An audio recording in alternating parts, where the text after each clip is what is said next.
For context today, Debjani ma'am, it takes an average low-income Indian over 7 generations to make $1,500 in savings. In a world where we are talking about the perils of AI and what AI is, whether AI is going to kill us or not, we often forget to talk about the transformative power of AI as a force for good. This seems like a once-in-a-lifetime opportunity where there's this big boom. Can we use this opportunity to move millions of rural Indians out of poverty?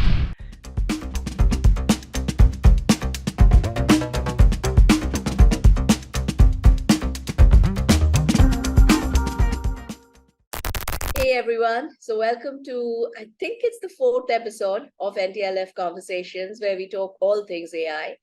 And in the world of AI, the pace at which things are changing, it's very difficult to plan and say, okay, I'm going to do the podcast once a month, or because every day there is something new to talk about.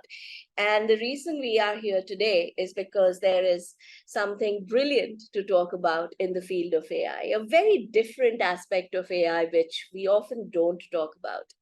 So before I get into the topic, let me talk a little bit about my guest. And I'm so happy to welcome him and have him here with me, Manu Chopra of Karya, founder of Karya. Manu, welcome to NTLF Conversations. And I remember I met you the first time, I think it was a year back, if I'm not wrong.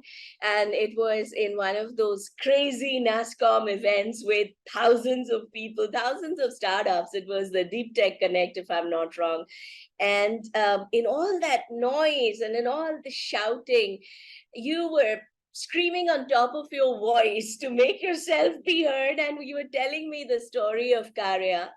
And I'll tell you one thing, Manu, I haven't forgotten a single word of that. I mean, I had goosebumps, and I think I told you even then, I had goosebumps listening to the story. I had goosebumps listening to what you were trying to do, the passion that I saw in you. And therefore, I could not have been more proud, more happy, but not surprised to see your story on the cover of the latest Time magazine. I mean, in a world where we are talking about the perils of AI and what AI is, whether AI is going to kill us or not, we often forget to talk about the transformative power of AI as a force for good.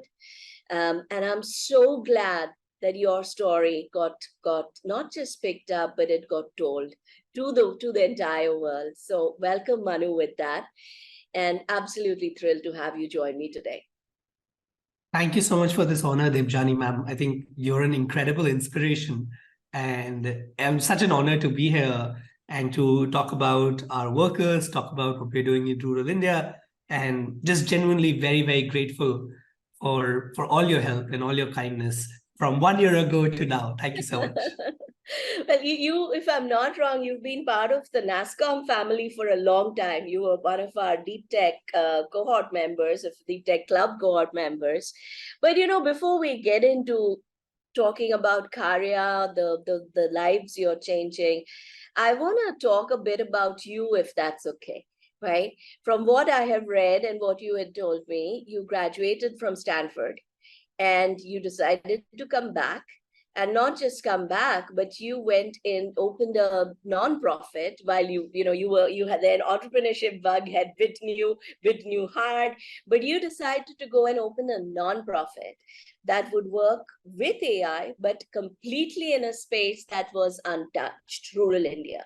Talk a little bit about what were the key drivers and where did you start and what brought you to the space that you're in today? Absolutely. So I grew up in a basti in Delhi, and I think I saw poverty firsthand, and thus it is an issue that is very close to my heart. It is almost existential. Like that's the only thing I feel like is worth for me to work on. And it is, something that I felt really required a lot of innovation. So even while I was at Stanford, I was always thinking about ways I can use technology to create impact. right? I started, co-founded this group called CS Plus Social Good with 4 other co-founders, which was all about tech and impact. And the idea was always, how can we use technology to create large-scale societal impact? So when I graduated in 2017, for me, it was a no-brainer that I wanted to come back to India to serve my community and to change things, right? I wanted to make sure that we end poverty within our lifetimes, right? Like poverty is not a natural phenomena, it's a man-made disease, right? It is not the law of nature that people have to be poor, right? And I felt very strongly, and still do, that it is our responsibility as people with privilege. And in my case, I've received so much educational privilege, so much social privilege. I felt it was such a big responsibility for me to give back to our communities and to find a sustainable way of tackling poverty, right? Because the India that I come from, the India that you come from, we have seen such incredible momentum, such incredible growth. And I wanted to make sure that communities that we have left behind from the India story are included. And that was the genuine initial impetus. So when I came back to India, my question was always, how can I use technology to tackle poverty? Like that was the question I came back with. And it was a lot of exploration. I was very lucky to get a research fellowship at Microsoft Research here in Bangalore. And they were kind enough to give me a blank canvas. And over the year, I graduated in July of 2017. So from July of 2017 to July of 2018, over 1 year, I got to travel the length and breadth of the country, visit these villages, and saw firsthand how much capacity and how much intent was there on the ground, right? One of my core beliefs is technology is an excellent amplifier of human intent and capacity, right? And technology it's hard to use technology to create impact if the intent and capacity don't exist. And in rural India, everywhere I went, I met people who had the intent to get out of the poverty and the capacity, incredible capacity to learn new skills. And that's how Karya started, because I guess fell in love with rural India and decided to just make this my life's work, which has been the most rewarding decision. And I've never, not then, not now, ever doubted that this was the right thing for us to do. Wow. I'm once again getting goosebumps, Manu, listening to your story. But tell me something, all of us have these few people in our lives who matter, right? Whose voice we always listen to, whose advice we always listen to. You were never told, abhi nahi, thoda wait kar le, settle down, make some money, and then go into this. Never? Never. My parents are like rock stars, because they are, especially, I mean, I was going to say especially my mom and dad, those are parents, but both of them are just such incredible people. And I always say having a supportive family is the biggest cheat code life can give you, right? It's the best thing that any entrepreneur can have. And I'll be very honest, Debjani ma'am, there hasn't been a single moment ever. Forget like that they've doubted me, that they've even like expressed a hint of a doubt. And I think a lot of my confidence and my ability to dream big comes from my mom and dad, because they have dreamt big and they moved our family, like out of poverty. They moved our family into making sure our lives were comfortable, right? And they're just so inspiring to me, because they're so educated and they're so committed to serving their own communities. Like my mom has always been an activist, right? She's always been fighting for on the ground, making sure everyone's taken care of. And I think a lot of my social beliefs, this idea that it is our responsibility to take care of each other, come from my parents, right? Even my sister is a social entrepreneur. So I think it's somewhere in the DNA that they put it in. And they've always supported me every single day and until like forever. So I'm so grateful. I think, Manu, that's your biggest blessing. Absolutely. When you count your blessings, it's education, of course, is a huge blessing for all of us who've grown up in middle class families. But I think the biggest blessing is having that supportive family, that ecosystem who are always there for you. So absolutely, do pass on my regards to that. Absolutely. Let's talk a bit about Karya, right? I remember when I was talking to you and you were telling me about the need for data and the need for quality data, the need for Indian data. and which is so true. And especially now, as we are moving into the era of generative AI, which is starved of data. I mean, there's never enough. So we'll talk a little bit about that later. But how did this idea of creating a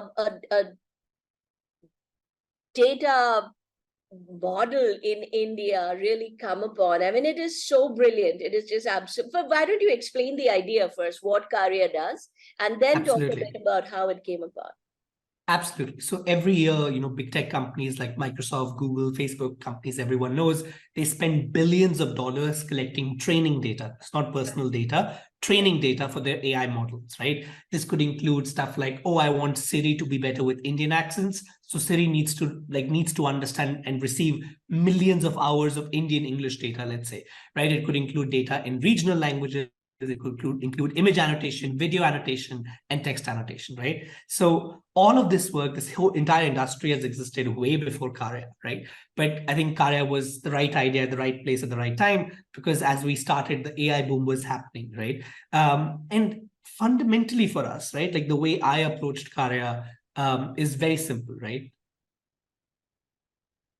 Since independence, we've been trying to skill our people, right? Like we have hundreds of millions of poor people, and we've been trying to skill them. And it is no secret that India is a graveyard of skilling nonprofits. So many people have tried, but it is so difficult to skill people, right? And the idea in my head was, what if we could just bypass skilling? Can we just give people money, a lot of money for skills they already have? Okay, what's a skill that millions of rural Indians have? Their language, right? They all speak a beautiful Indian language, right? And at the time Karya was happening, the value of Indian languages was rising dramatically, right? Yeah. And that is happening because fundamentally, just economically speaking, Indians are getting richer faster than they're learning English. Thus, millions of Indians who speak Tamil, Telugu, Kannada, Malayalam, all of our incredible over 19,000 dialects that we have in this country, these dialects have now an economic value. Companies like Samsung and Google and Facebook who serve these users now want to get data in these languages so they can train their models how to understand these languages so they can better serve customers who speak those languages, right? And our idea was very simple. This seems like a once-in-a-lifetime opportunity where there's this big boom. Can we use this opportunity to move millions of rural Indians out of poverty, right? And that's what Karya does. We take these big digital tasks from companies like Microsoft, Google, Facebook, we break them into micro tasks, and we distribute them to workers in rural India via their smartphones. I do have to say, Debjani ma'am, that an idea like Karya can only happen in a country like India, because nowhere in the world do you have millions of poor people who have access to a smartphone, a bank account, pretty excellent internet, and their language that they were born with has an economic value, right? So this to us seems like the most inclusive, the quickest way to move millions of people out of poverty, because the amount of funds being allocated to build AI models is so high that we can move a lot of people out of poverty very quickly. Yeah. Now this is and before we get into what this means, let's just break down the model, right? The model is you can be anywhere in the village, and if you become a Karya worker, correct me if I'm wrong, you come in and you use your phone to speak and record your voice in whatever language you speak in, right? That's it. You have a very, very interesting business model, and you've purposely called yourself a nonprofit, and you set up your organization as a nonprofit so that you can pass on pretty much everything you get, apart from just covering, I guess, the cost of running your business, to these people on the ground. So I was reading, I don't know if it was the Times article or there was something else, but I was reading something where they said that they earn in an hour what they would earn maybe in a day working on a field or a construction site, which are the usual options, right? So that's the business model. Absolutely correct. Absolutely correct. Right. So for our workers, it is very simple. They can be anywhere they want to be. They can just download the Karya app, do simple tasks like reading a sentence in their local language, or annotating an image, or annotating a video, or selecting certain very simple basic digital tasks. We pay our workers a minimum of $5 an hour. which is 20 times the Indian minimum wage. We feel that is very important. And like you rightfully said, we only cover our costs because we operate as a nonprofit. Like we make sure that any investments we have to do we get philanthropic investments and we can take care of that. And the reason we decided to operate as a nonprofit entity is partially, I believe, the market rates in the AI sector are unfortunately horrible, right? So even though we are paying $5 an hour, if we look at for-profit companies that exist in India, the highest wage would be 60 rupees an hour, right? And the clients are paying the same amount of money to us and to them, right? And I felt that because we're employing the poorest people and our core desire is to move people out of poverty and it is impact, we should be a nonprofit, right? And the way I always say it is, we are solving for a market failure, right? The horrible wages that data workers in India make is a failure of the market. And to solve for a market failure, you can't necessarily operate just in the market, right? So that's how we look at it. And I think that has worked really well for us. It also makes sure that we're able to get excellent data. I mean, it's not rocket science, right? If you pay people well, they do an amazing job, right? And that means that we have to spend very little money on validation. There's also core benefits of the Karya model, right? Because we've built almost like a call center on the phone, right? Everything's on the phone. It's all virtual. All the validation, all the making sure there's no background noise and the sound, everything happens on the phone. There's a lot of technological innovations that make sure that our costs to run Karya are very, very low. So we can take the significant majority of client funds and give it to workers and pay them really, really well. Wherever possible, we also create worker-owned data sets. So you give workers royalties over their data set. So they own whatever they create in principle. And every single time the data set is sold, they get paid 100% of the amount all over again. Brilliant. Right. And that what that does, Debjani ma'am, is it decouples labor and income. If you think about how wealth is made when labor and income are, are detached. And that's what we're able to do. So people can do the work in January and they'll get paid immediately, but they can also get paid for the same work again and again and again and again. And that keeps them out of poverty. So what we are trying to do is basically build a very sustainable way to make sure that communities in this country, they stay out of poverty while building these incredibly valuable data sets. I think three things that strike me about this and that sort of, I'm thinking about. One, it's you're also enabling them. I mean, this is supplemental income on top of whatever they're doing. So they can have a day job, or they can have an afternoon job, or they can be a student, right? And they can still do this and pay for their tuition fees, pay for their books or whatever. I think first, that's a fantastic model to think of. Second, you are so right. We often forget, if we treat people well, and especially in India, they will do anything for us. India is based so much on relationships, and by just treating them well, by just showing them that their time matters, what they're doing matters, and paying them adequately for that, you're right. The quality will go up maybe 100 times than any other model. And I think that's a fantastic move. That's a brilliant move. And the last thing, Manu, is, I was listening to the Prime Minister's last weekend, his speech at the National Education Policy event that happened, 1 year of the National Education Policy. And there was one thing that I loved about, that I really liked what he said about Indian languages and how we need to stop apologizing for speaking in our own language, and how we need to be proud of our own languages.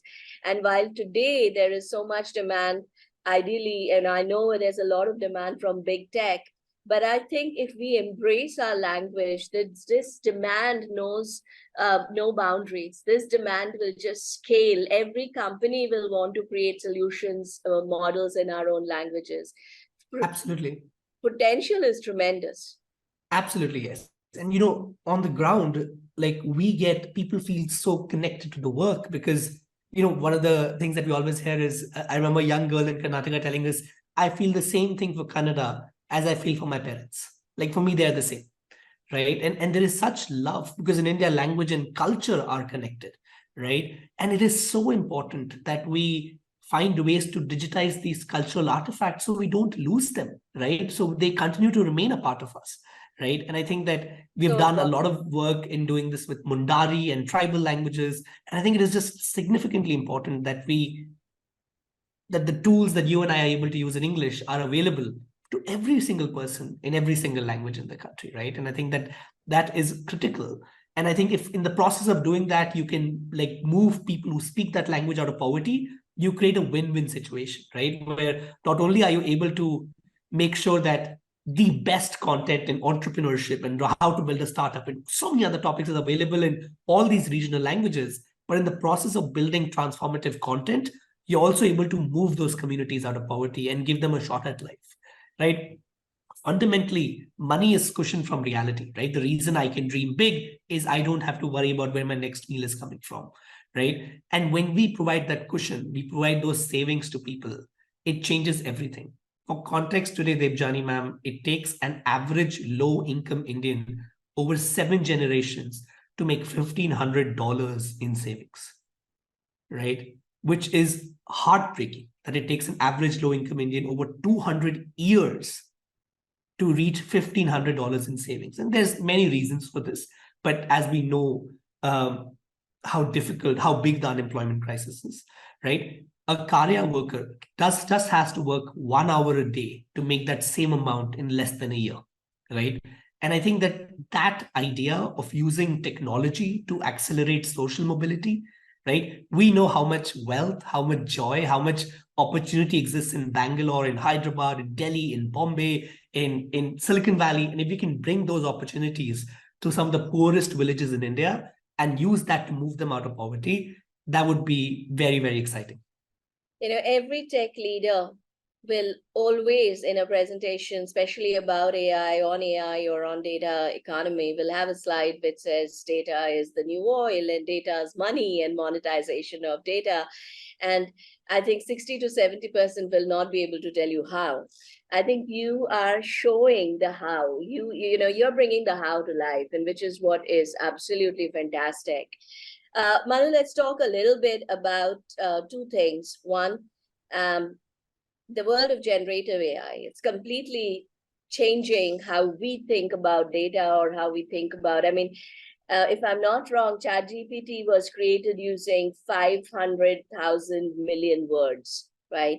And I was reading an article by my friend Rahul Matan recently, which said that we are actually running out of data and we are running out of words. And there's a huge need for, where will the next set of data come from? So are we looking at synthetic data creation, etc.? But more important, there is a huge need for high quality data. I mean, one of the reasons why we are also struggling to find data is because while the data exists, the quality just doesn't cut it, right? And in order to build a LLM, you need to ensure you have high quality data. Now, is this something you're also thinking about? Because quality of data, whether it's labeling, tagging, etc., can be done as easily as long as, especially if you're working with images. Is this something you're also thinking about?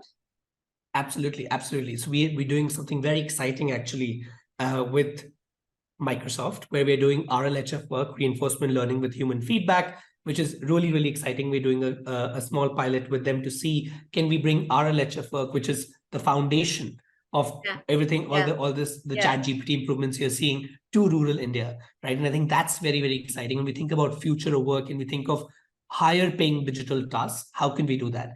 The other thing that we are doing here, which is very exciting, is looking at things like ChatGPT for rural Indians, right? What questions do these people have, right? So for example, working with Karnataka Health Promotion Trust, an incredible nonprofit here in Karnataka, we are building the world's first tuberculosis chatbot, right? So Karnataka has a lot of TB patients and has a very high TB disease burden, right? And KHPT right now has a book where people can read this book and they can get a sense of like what they should be doing. But having an app where you can just ask, what medicines should I take? Is this a symptom? Am I what should I do next? When do I have to take this medicine? What are the symptoms of TB? All these sorts of questions I might have. If I can just ask them in Kannada, that's perfect. And I can get an answer back in my own dialect. And we've actually built this with KHPT and it's been the most exciting project because we Wow. brought employment to over 1,000 TB patients in Wow. 10 districts across Wow. Karnataka. And now that is a very interesting, like it's almost like a win-win-win model, because not only do we bring employment to rural Indians who are suffering from TB, and we are working with them because they have knowledge, they have information, we build something for them, right? Because this is, at the end of the day, it's an app for the community, it's owned by the community, it's open source, it's available for everyone. And most importantly, number three, we're also building a valuable data set that we can keep on reselling again and again and again. And every single time that data is resold, these workers will get paid again and again and again, right? And that creates a big win-win. So when we think about generative AI, in fact, just this morning, I had such an exciting meeting with another nonprofit where they built a chat GPT layer for farmers. And they recognized that the answers are good, but they have no local information. There's no contextual information. Right. So they are working with us to employ the farmers now to improve ChatGPT's answers. Right. So I think it's a rising tide that raises all the boats. It's very, very exciting. At the end of the day, what generative AI does is that it makes like computing better. It's a fundamental paradigm shift. And I think as that happens, there will be a huge opportunity to employ so many more rural Indians. And we have to make sure we do it in a manner that's dignified, in a manner that's ethical, and in a manner that makes sure that people benefit from it, especially the people we have left behind. Oh, absolutely. I mean, to me, what excites me most about what we are seeing happen with generative AI is also the democratization of technology. It's now, it can be used by anyone. You don't have to be a data scientist or an engineer. You can still, you can use it. And I think as it scales out, and it's scaling out at a pace which is truly exponential. I don't think we've ever seen this kind of scale ever before. As it's scaling out, the fear is that most of these models today are being built in the Western world, primarily in US. And while they were still trying to account for different languages and etc., it's not just the language that we are missing out on. We are also missing out on the Indian context. The culture. If you ask any of these GPTs what's the best home remedy for a cold, it will most probably suggest a hot brandy and not, our favorite haldi doodh or something that is like that. So funny, because that's exactly, I'm not kidding when I tell you, that's exactly the example that we use in our publication on why it's so important to work with local people.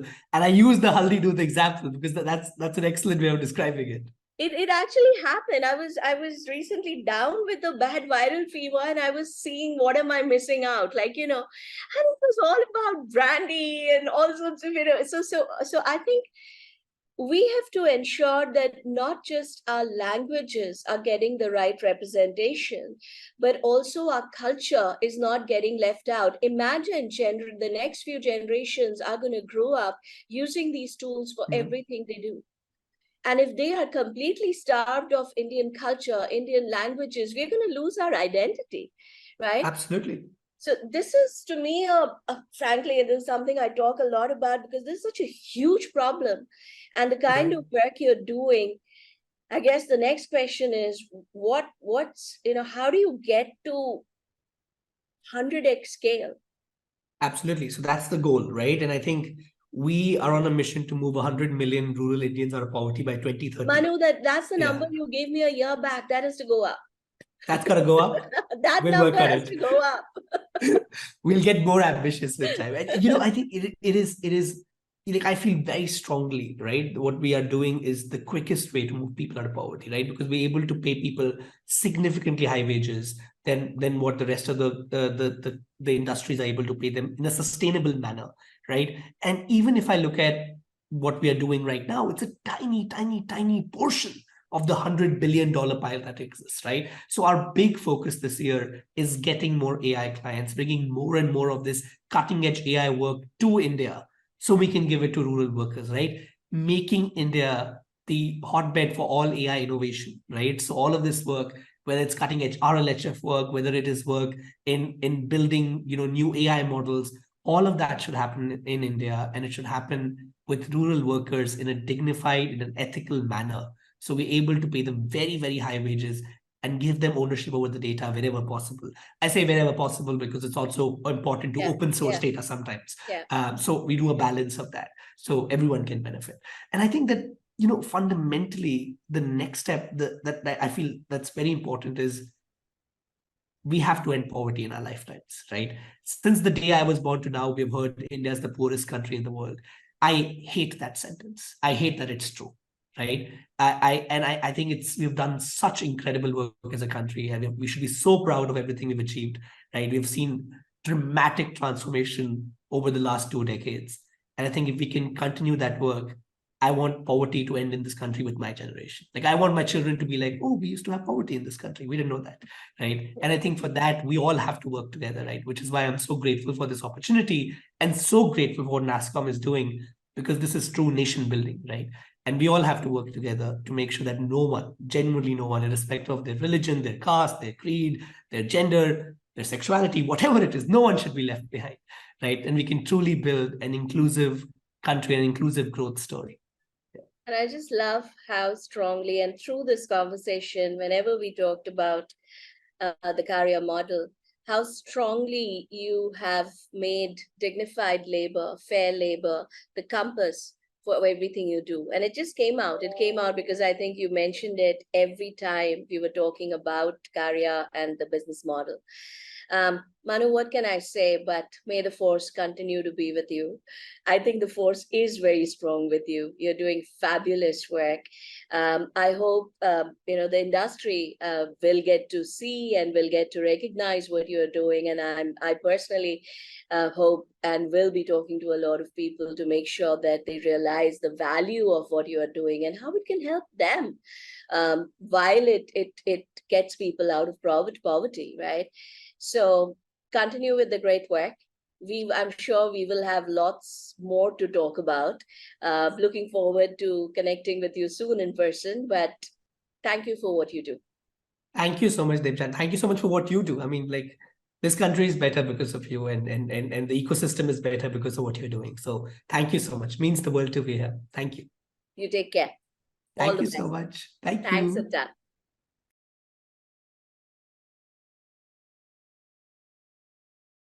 For more content on tech and leadership, subscribe to Nasscom YouTube channel and press the bell icon to never miss an update.